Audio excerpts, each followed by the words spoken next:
Hello, I'm Charles Kovess. Welcome to this week's episode of the Charles Kovess Show.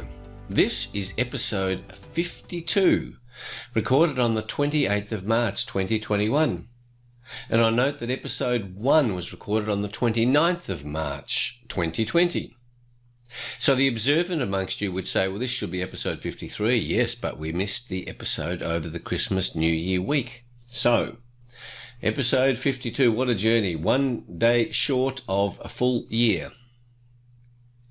In this week's episode, I share the story of a mate consumed by his fears and how I helped him reframe those fears so that they do not dominate him, so that he can dominate those fears. That's the choice. You dominate your fears or they dominate you. And when fears are dominating you, they squash your spirit. They cause depression. My view of depression is that it is indeed a squashing of the human spirit. Stick around. Lots of ideas here for you. My weekly show is founded on the formula SA plus P equals S. Self-awareness plus passion gives you success. Since 1993, when I left my successful legal career to become Australasia's passion provocateur, I have inspired, educated and provoked people to discover their passion and pursue their passion in speeches at conferences, in workshops, in ongoing team building programs, in one-on-one executive coaching, and with my books Passionate People Produce and Passionate Performance. And after 28 years of doing this work, I know that it works. Many lives have been transformed through the power of passion, through the power of self-awareness, and discovering what life is about, what your life is about, what your passion is about, and how to be a success. And my definition of success is that success is the progressive realization of a worthy ideal. Your self-awareness helps you to discover that worthy ideal. I hope this show helps you to discover your worthy ideal as each week you embrace the one big idea that I share with you. I share one big idea because too many ideas confuse us. You'll see that I'm wearing my red jacket, red for the colour of passion, to remind you whenever you see something red, you provoke yourself with the question, am I pursuing my passion? This show is not intended to be politically correct, and it supports certain addictions, including, as regular viewers and listeners know, my addiction to coffee. Bravo, Nespresso. What a beautiful cup of coffee. Thank you, Julie. This show definitely subscribes to the view that we have a spirit, a human spirit. And that's why today I am talking about fears and how they impact on our spirit, and they squash our spirit and they cause us to be depressed. So before we get into the big idea, a quick review of the week. A week in which Joe Biden finally came out after he was declared as president on the 20th of January, finally came out to his first press conference. I must say I was greatly underwhelmed by his cognitive abilities. Australian media is dominated by sex scandals in the federal parliament. Now, I want to make a point about this. There are some 7,000 people employed at Parliament House, and if just 1% of those people are ratbags, are misbehaving in whatever way they're misbehaving, that would be 70 people. 70, 1%. And so this nonsensical standard around, gosh, everyone has to be perfect in a place because otherwise it's a disaster, I reject that. You have to look at the way life works. Most people in the federal parliament behave themselves. A small proportion, a tiny proportion, less than 1%, clearly don't. But the domination of the mainstream media is ridiculous in my view. We also had a COVID scare in Australia. Imagine one person out of over 2 million in Brisbane showed up positive on a COVID test. And so suddenly thousands of people are prevented from flying out of Brisbane on Friday night.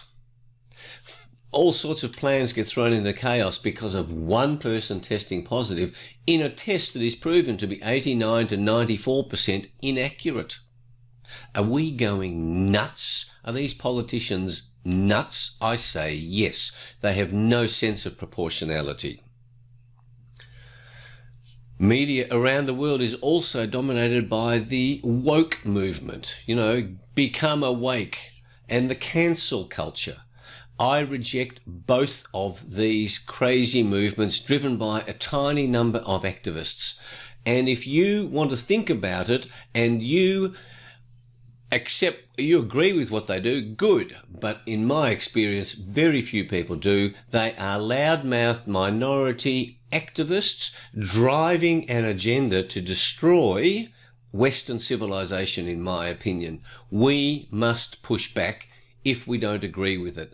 And if we don't push back, even though not agreeing with it, then we are part of the problem. So they are the thoughts that go on for me. This show is part of my pushback against it.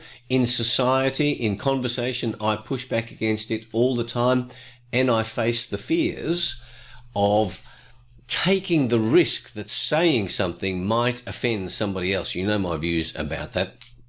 Listen to one of my earlier episodes or watch one of the earlier episodes on YouTube. And lastly, I'm back to excellent health. I've been training every day, and that ability to be able to train every day and keep this body functioning is so liberating. Remember, the discipline of exercise gives you freedom. Discipline leads to freedom. So keep exercising. Make the decision to look after this magnificent machine that each one of us has been given. This machine called your body. So, before we get to this week's big idea, I remind you of our websites, covest.com for corporate programs, public presentations, and charlescovest.com for the self-awareness and passion quest details. My books, Passionate People Produce, Passionate Performance, are available on those sites, and you can subscribe to Passion Points to Ponder on either of those sites. Please do so. And if you like this show, please subscribe to the podcast or to the YouTube channel, and please share it amongst your friends.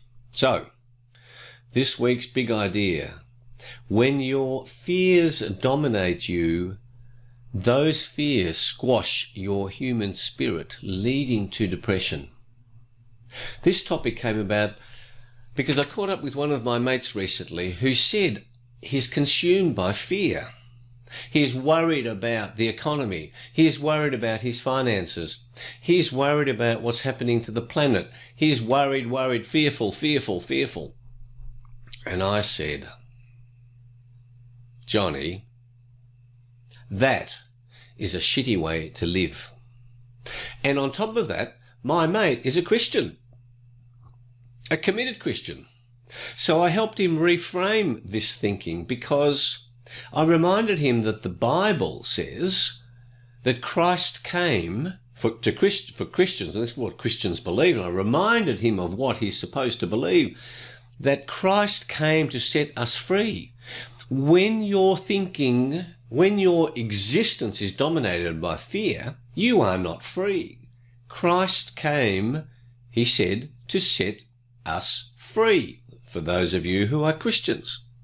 For those of you who are not, there's another quote in the Bible, and it says, perfect love casts out all fear. So I said to my mate, listen, where is the love in your life? Now, this mate of mine lost his wife recently, and so he has been lamenting. Lamentations in the Old Testament is one of the books of the Bible. He has been lamenting the loss of his wife over a year ago. And he's so caught up in feeling sorry for himself, and it's a painful loss, I understand. But the price that he's paying is that state of mind, and then letting the fears dominate them, have squashed his ability to expand. You see, the dynamic is between love and fear. And when fear dominates you, there's no space for love. That's why perfect love casts out all fear. And I said, if he's truly a Christian, then he would embrace the message of Christ, that he's come to set Christians, to come to set believers free. So ponder that. Now, how do you handle your fears? Well, I'm going to give you some strategies to handle fears, but let's just think about the fears that seem to be dominating most people these days. Firstly, with all of the economic woes, a significant portion of the population has lost their job or are fearful of losing their jobs. Another one is the fear around COVID-19. The reason why politicians get away with crazy decisions, of disproportionate decisions, is because most of the population has bought into the fear of coronavirus. I mean, think about it. The death rate from this virus is bugger all, literally bugger all. Where's the fear? But anyway, that's a fear that's consuming many lives. Next, in an economy that tanks, the loss of assets. You build up assets and suddenly you can lose them. I was listening to a recording this week from Victor Davis Hanson, an excellent thinker. He says people who saved money for years and years, they've got money on deposit, used to be able to live off interest. Now, gone. And low interest or no interest loans are being made to wealthy people left, right and centre. So there's a transfer of wealth from hard-working middle classes to the rich. So loss of assets is a fear. Another fear is vaccines. People are fearful that they can't get a vaccine. Other people are fearful of the vaccine. I'm certainly fearful of the vaccine. I've gone public. I will not be taking a vaccine. Trust me, I would rather not fly again ever in my life than to take a vaccine that has such pitiful testing. The globalist agenda. That's something to be fearful about. The globalist agenda is different to the globalization movement. The globalist agenda is about a desire for one world government. It's part of the Great Reset. If you don't know anything about the Great Reset, please do some reading about it. I've mentioned it in one of our earlier episodes. Carl Schwab, the founder of the World Economic Forum, is touting the wonders of the Great Reset, where you won't be able to own any assets and you'll be happy about it. I say nonsense. But people have a fear about the globalist movement. Another fear is if you are under 30, what is your career going to look like? If you're a university student, what's going to happen to the debts that you are incurring for your university courses? Another fear is the loss of friends when you speak up by speaking your truth. You have a fear of losing friends. Another fear is the China, US, Australia relationships. What's going to happen? You know, there are wise commentators saying China is getting ready for war. Think back to the 1930s, read your history, and Hitler said, no, I've got no intention of going to war. And China says, we're not going to war, and then all this stuff is happening. So what are you meant to do about all this? So there's good reason to have fears, have appropriate fears. But if they dominate you, they squash your spirit, they lead to depression, literally depression. They depress your spirit. So you have a choice. Either you dominate these fears or they dominate you. Well, how do you dominate them? Let me share some practical strategies that work for me, because I'm acutely conscious of all of these fears that are possible to have, because I take an interest in geopolitics, in lots of areas. I comprehensively inform myself, as Buckminster Fuller told me to be, comprehensively informed. That means broadly informed about lots of matters. So, here's my strategies. Number one, remember faith.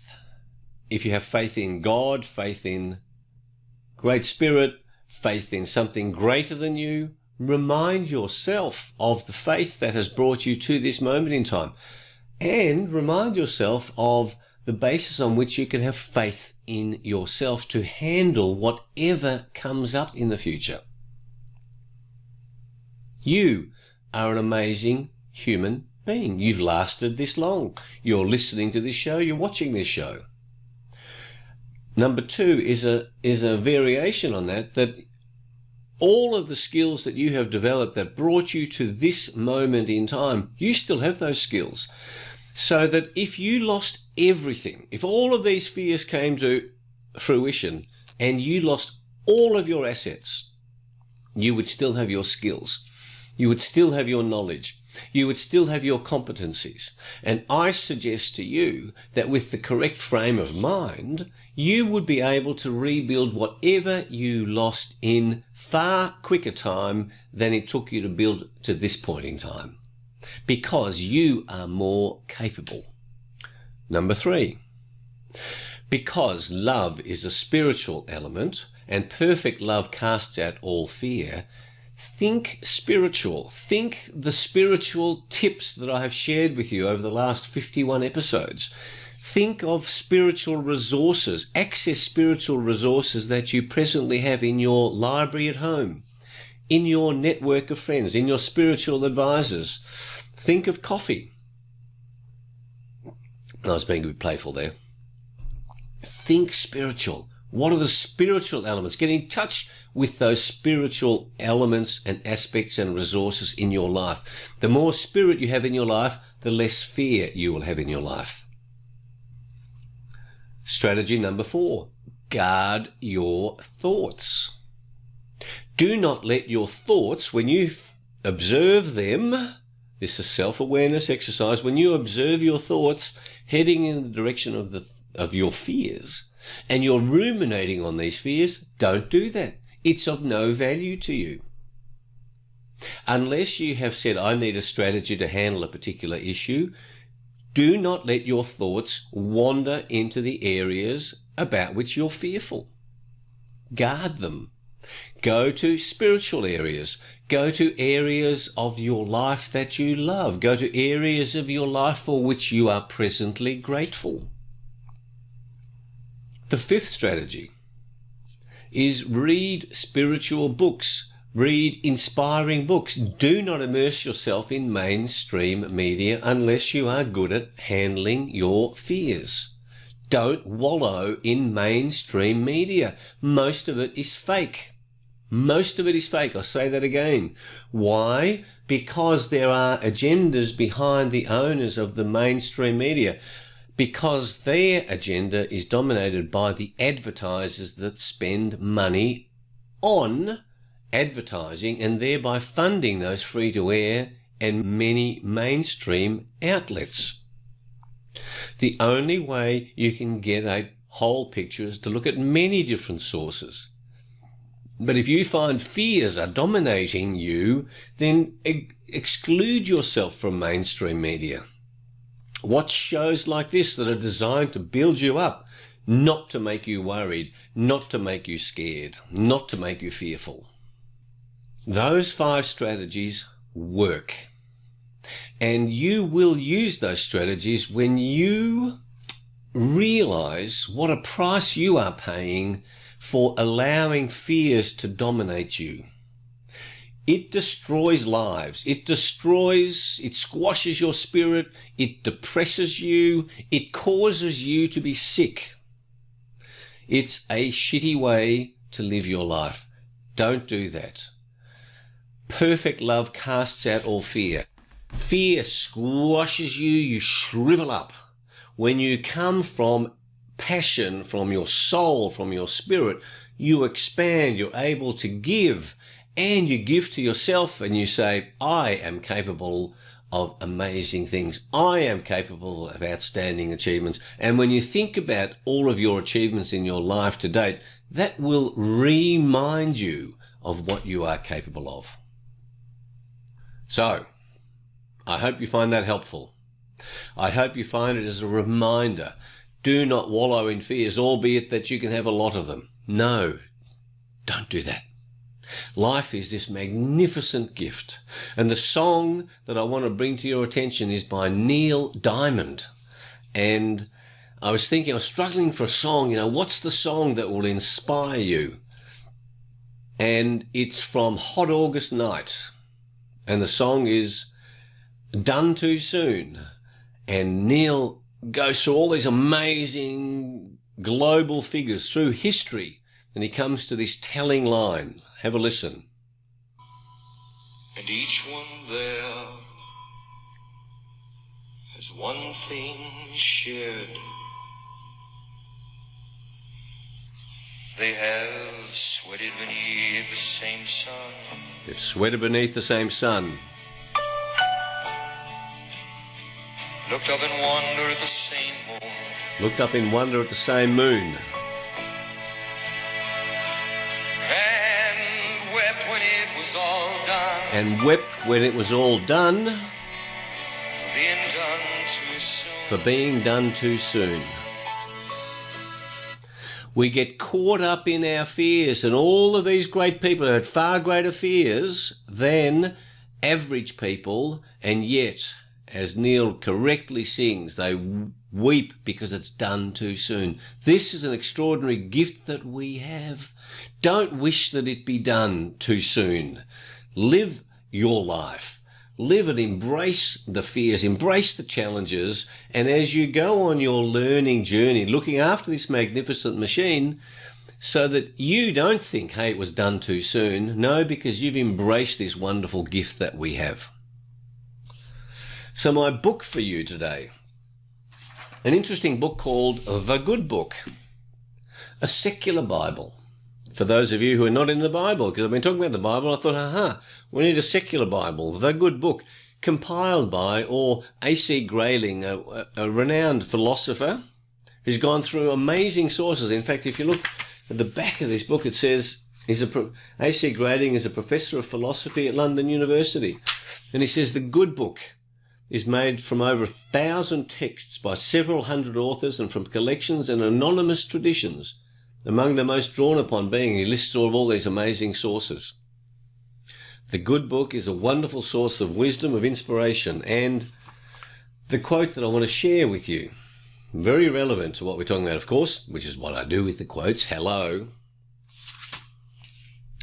The first step of the good life is to seek wisdom and give up fear.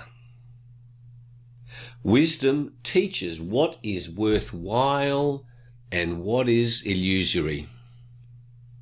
I love it.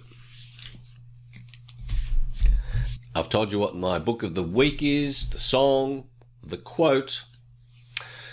I was also talking about fears, around COVID and coronavirus and all those illusory fears. You see, fear is illusory. Wisdom helps you decide what's illusory. Well, I'll inspire you to look after this body and avoid hospital, because here's some actual writings in hospital charts that I've compiled over the years that made me laugh. Here they are. This is actually taken from charts. The patient has no previous history of suicides. The patient's medical history has been remarkably insignificant, with only a 40-pound weight gain in the past 3 days. She has no rigours or shaking chills, but her husband states she was very hot in bed last night. The patient has chest pain if she lies on her left side for over a year. On the second day, the knee was better, and on the third, it disappeared. The patient is tearful and crying constantly. She also appears to be depressed. The patient has been depressed since she began seeing me in 1993. Ironically, that was the year that I gave away my legal career to start this role as Australasia's passion provocateur. There's a couple of others. She is numb from her toes down. While in ER, emergency room, she was examined, X-rated and sent home. There you are. That's what happens when you go to hospital. You get stuff put on your charts like that. So stay away from hospital. Look after your body. So I'll give you a health tip.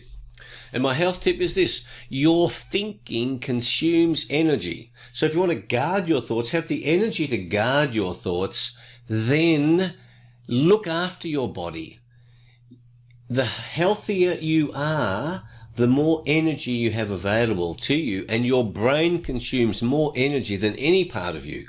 And so one of the motivators for you to be healthy is so that your thinking supports you doesn't squash you, doesn't depress you, doesn't allow fears to consume you. And my spiritual tip today is, because fun is a spiritual element of our lives, I want you to laugh at your fears. I want you to say your fears out loud and laugh at them. Laugh out loud. Deep belly laughs. You've heard of laughter clubs? Laugh at your fears. It's one of the excellent strategies for minimizing those fears so that your spiritual side dominates, not your fearful side. So, that's it. Covered lots of territory. This is a big topic. It's an important topic. Most people around us, around me, I find, are easily caught up in their fears. Don't do that. Re-listen to this episode. Don't let fears dominate your thinking. Let the space for inspiration, for passion to come out. Remember to subscribe to this YouTube, to the podcast. Share this amongst your networks. Visit our websites. Subscribe to Passion Points. And I wish for you a magnificent week. The week with Easter coming up. We will have a show next week. We won't take a week. We only take a week off between Christmas and New Year, not for Easter. But a lot of people will be going on holidays. So work passionately, access energy, look after your body, have the correct amount of coffee like I do.